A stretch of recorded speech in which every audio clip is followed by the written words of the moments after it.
Chers sujets du Royaume de France, chers amis chevaliers, bienvenue sur la chaîne de l'Aventurier Catholique. Alors vous le savez, je ne cache pas mon état de catholique et certains pourront être surpris de le voir mêlé à celui d'aventurier. Est-ce incompatible? Moi, je pense que non, puisque l'état de catholique n'est pas un vêtement que l'on revêt à telle ou telle occasion. On le porte de façon permanente et définitive, quel que soit le mode de vie que l'on choisit. En l'occurrence, moi, j'ai choisi un mode d'action, un mode de prosélytisme, on va dire, qui est la croisade. Alors la croisade, pas sabre au clair, hein, la croisade en douceur, je navigue au fil du vent et des flots, avec un voilier très connoté, puisque à l'étrave, sur la proue, il y a un grand Sacré-Cœur, quelque chose qui fait quand même presque 1 mètre par 40, par 50, et une grande sportelle de Rocamadour, c'est-à-dire la médaille officielle du sanctuaire de Rocamadour, à bâbord et à tribord, donc c'est très visuel. Ça suscite beaucoup d'interrogations, les gens viennent, me disent « Oh, t'es quoi, tu es prêtre, tu es curé ?» Tu es curé, oui, puis alors c'est souvent un peu les mêmes réflexions, les religions, de toute façon, ça a fait des morts, c'est ce qu'il y a eu de pire dans l'histoire de l'humanité, il faut se débarrasser des religions. C'est un peu toujours le même discours.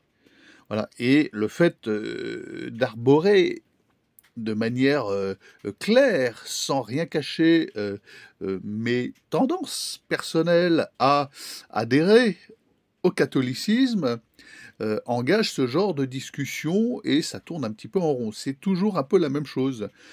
Nos contemporains sont farcis d'idées toutes faites sur les méfaits des religions, du catholicisme en particulier. Parce qu'en fait, oui, le bouddhisme, finalement, ça va. Le bouddhisme, c'est assez confortable. C'est un peu la charentaise mentale, le bouddhisme, qui peut intégrer toutes les formes de pensée personnelle de New Age, en fait. Parce que finalement, on en revient toujours à cela. Les religions, on les exclut, c'est de la MERDE, en bloc, pour tout un tas de raisons qui sont un ensemble d'a priori historiques générés par 3 siècles d'apostasie républicaine, par un enseignement, ma foi, totalement fallacieux sur la vie du catholicisme. Je ne saurais trop vous conseiller de lire Daniel Rops et l'histoire de l'Église pour recadrer l'histoire des croisades, le pourquoi des choses, ce qu'il s'est réellement passé. Je ne saurais trop vous conseiller d'appréhender le ciment réel qu'est le catholicisme pour la constitution de nos nations respectives, que ce soit l'Espagne où je suis en ce moment, ou en particulier la France. Hein, en 496, le baptême de Clovis, c'est le ciment, c'est l'acte fondateur. Il n'y en a pas d'autre. Bien. Et donc, le rejet en bloc par nos concitoyens de ce cadre historique qu'est la religion catholique, qui donne du sens, finalement, aujourd'hui, à toute l'histoire humaine et à l'histoire actuelle.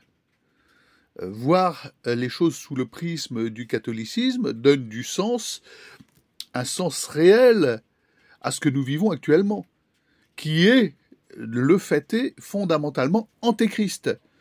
Il n'y a qu'à voir les cérémonies des JO, il n'y a qu'à voir les appartenances maçonniques profondes et antéchristes de nos hommes politiques. Il n'y a qu'à voir les accointances un peu bizarres de nos journalistes, de nos presses mainstream. Tout ceci est fondamentalement antéchrist, antichrist aussi. C'est contre le Christ. C'est générateur de chaos. Ce n'est pas la religion catholique qui est génératrice de chaos, c'est le système de rejet. Puisque la religion catholique offre un cadre, et un cadre intelligent, un dessein divin, une proposition actionnée par un esprit, par la providence, et le fait que rien n'est livré au hasard, et que nous sommes inscrits dans une marche de l'histoire qui va vers un terme. C'est ça le catholicisme. Et le fait de rejeter fondamentalement cela, ce que je vois chez tous mes concitoyens, hein, c'est très rare de voir, ça m'est quasiment jamais arrivé, c'est de la réflexion basique, hein, Dieu n'existe pas, et donc je pense que on rentre immédiatement dans un subjectivisme intellectuel confortable, on se crée un système de croyances hallucinant. Les gens qui vont rejeter en bloc le catholicisme, un cadre assez intelligent finalement, qui explique les choses, qui explique le pourquoi de l'action ou de l'anti ou de la contre-action, contre-action, oui, il contracte l'histoire finalement dans un grand néant de nos dirigeants.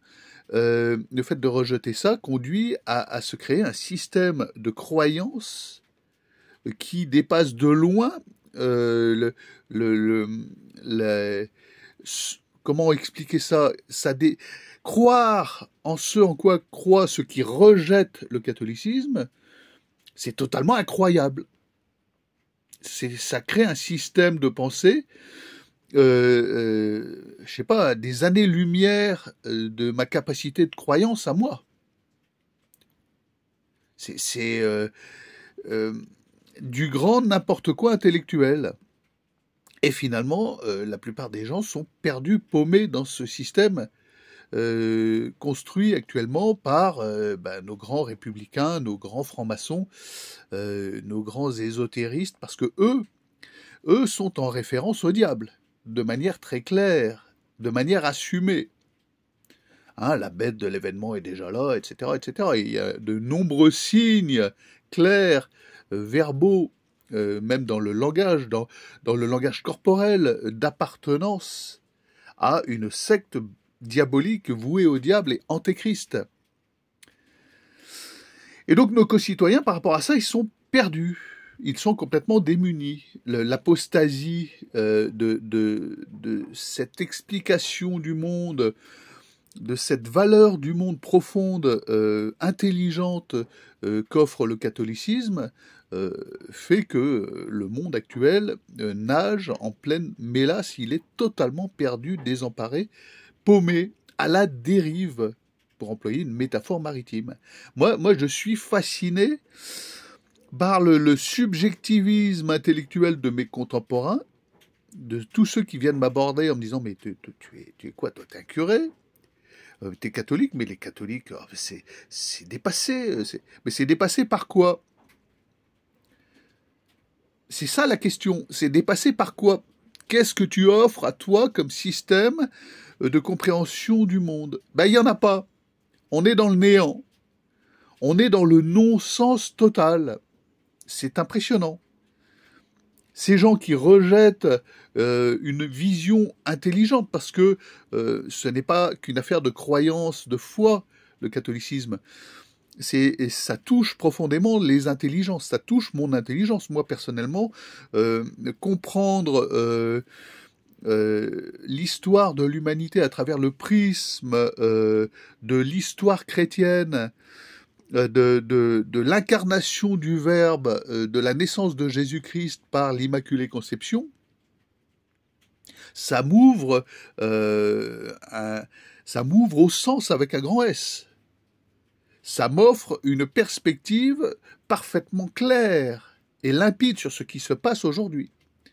Et rejeter ça, ça fait rentrer dans un néant intellectuel profond.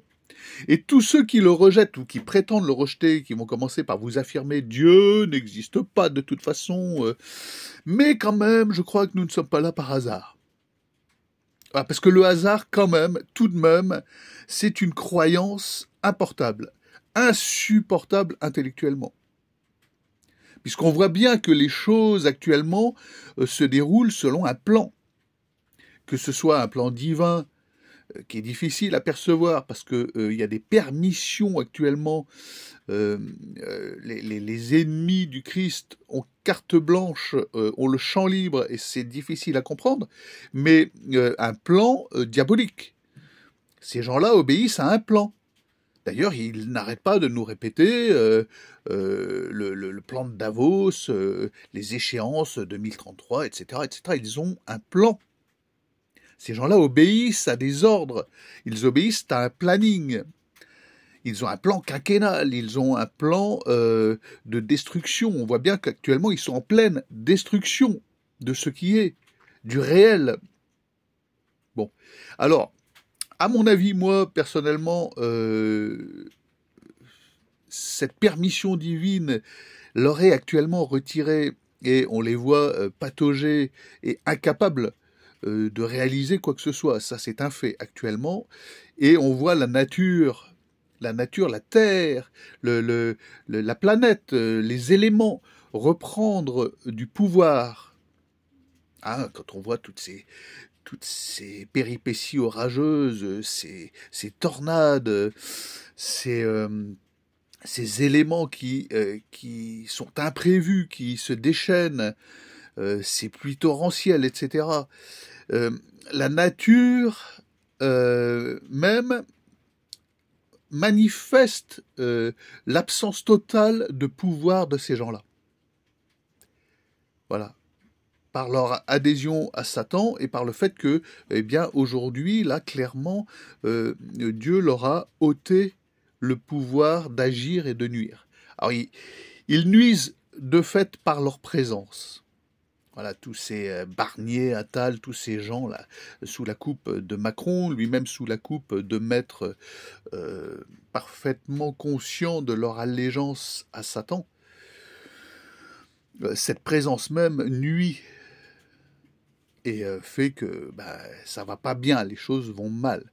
Mais à tout prendre, très franchement, répondez-moi en commentaire, entre je vais pas dire l'ordre catholique, mais le sens catholique, la détermination du monde catholique et le subjectivisme conduisant au néant et au non-sens, qu'est-ce qui est préférable, intellectuellement parlant? Pourquoi rejeter le sens de l'histoire? Pourquoi, a priori, alors c'est souvent de l'orgueil mal placé, même chez des gens très simples, c'est souvent dû à une sorte d'histoire personnelle. Voilà, les 3 derniers siècles, beaucoup de familles ont sombré dans le communisme, dans le marxisme, dans... voilà, on se transmet de père en fils cette apostasie, on se transmet ce non-sens, et on prétend remplacer ce non-sens par, finalement, ce qui a le moins de sens au monde, c'est le hasard, c'est l'indétermination, c'est le subjectivisme absolu et total. Voilà. Dites-moi en commentaire, à quoi ça sert, à quoi sert l'apostasie si ce n'est au chaos, si ce n'est au malheur, si ce n'est à la confusion générale, si ce n'est au mal-être? Je vous pose la question, les amis. Moi, je suis très impressionné par ça. Et le fait d'aller à la rencontre des gens de manière ouvertement catholique, ça les amène à dévoiler leur non-sens et puis un certain malaise, et finalement à reconnaître que oui, tout ceci a peut-être un sens. Mais ça ne peut pas avoir de sens hors Dieu, hors l'incarnation du Verbe. Il faut aller jusqu'au bout de vos raisonnements. Mais c'est déjà un bon début. Voilà. Venez en commentaire discuter de ces questions philosophiques, si vous avez eu l'occasion de faire les mêmes rencontres que moi, d'entendre ce même genre de discours, les religions, alors les grandes généralités, les religions, non, il faut les rejeter parce que il y a eu des morts, il y a eu ci et ça, là. Voilà, tous les poncifs de Jules Ferry. C'est dramatique, dramatique. Mais on voit bien que ceci va à son terme, tout de même. Que l'histoire s'achève, n'en déplaise aux sectateurs du non-sens. Bon, abonnez-vous et à demain peut-être.